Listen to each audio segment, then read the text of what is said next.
का ये नवा एडिशन आज शुरू हो चुका है। ये 2 दिन का शो है, ये बाद भी चलेगा और कल 3 अप्रैल को भी चलने वाला है। एक FDDI ने CNRI ने एक बड़ा प्रेजेंटेशन आज इंडियन साइंस पे दिया है और नेट FDDI सभी आए हुए हैं। डिज़ाइंस में क्या क्या इनोवेशंस हुए, किस तरह से किसी से बदला जा सकता है। कंपोनेंट्स, इतने तरह के कंपोनेंट्स लगाए जा चुके हैं कि हम अपनी बास्केट को कैसे एनरिच कर सकते हैं, नए नए प्रोडक्ट को कैसे बना सकते हैं।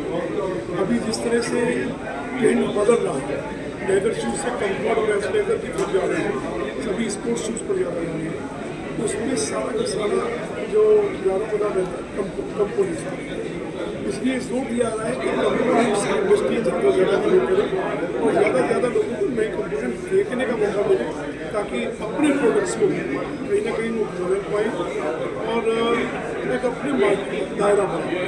यही प्रयास लगातार चल रहे हैं, डांगा के माध्यम से के माध्यम से भी होते हैं।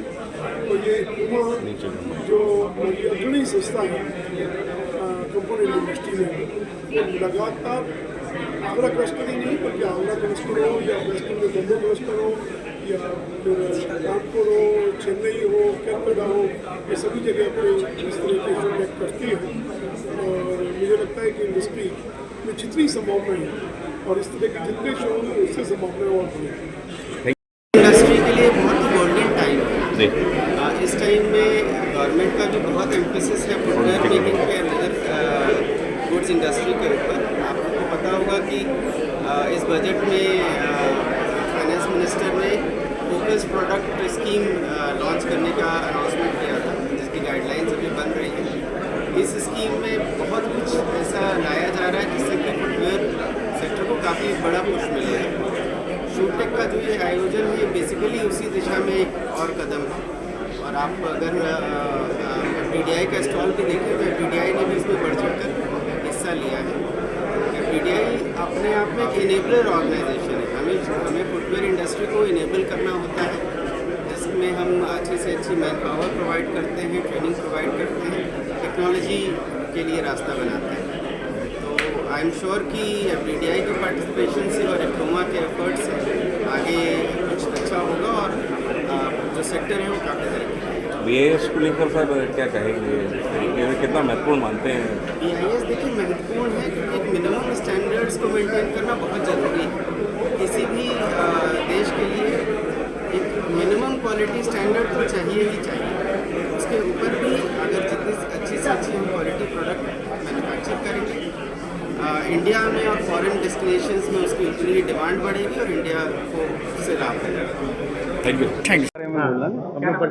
हाँ, मेरा नाम SK वर्मा है, मैं एग्जीक्यूटिव डायरेक्टर IFCOMA और ये हमारा नवा एडिशन है आगरा शूटेक आगरा जो हम लोग कर रहे हैं। और ओवरऑल हमने 58वीं ये एग्जीबिशन हो रही है। और यहाँ पे जैसे आपको शायद पता भी होगा कि आगरा जो है वो 65% मार्केट को केटर करता है। पूरे इंडिया में 65% जूता जो है वो आगरा से बन के जाता है।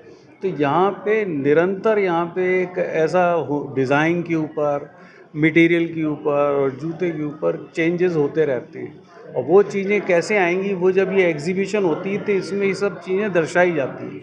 जब दर्शाते हैं तो फिर उसमें आप ग्रोथ मिलती है मार्केट को, नए डिज़ाइन, नई डेवलपमेंट, नई मशीनरी, उसके बारे में जानकारी प्राप्त होती है। तो ये बहुत अच्छा हमारा संयोजन रहा है। और इसमें चीफ गेस्ट श्री पूरन डावर थे और उनके अलावा विवेक शर्मा FDDI से जो मैनेजिंग डायरेक्टर हैं वो आए थे। और भी यहाँ के जो गणमान्य व्यक्ति हैं, यहाँ के जो शू ट्रेड में बहुत अच्छा काम कर रहे हैं, तो सभी लोग यहाँ पे उपस्थित थे। CLRI ने इंडियन फुटवेयर साइजिंग सिस्टम के ऊपर एक बहुत बेहतरीन एक सेमिनार किया और जिससे लोगों को पता लगा, जैसे मोदी जी ने कहा है कि हम अब अपना इंडियन सिस्टम लागू करेंगे।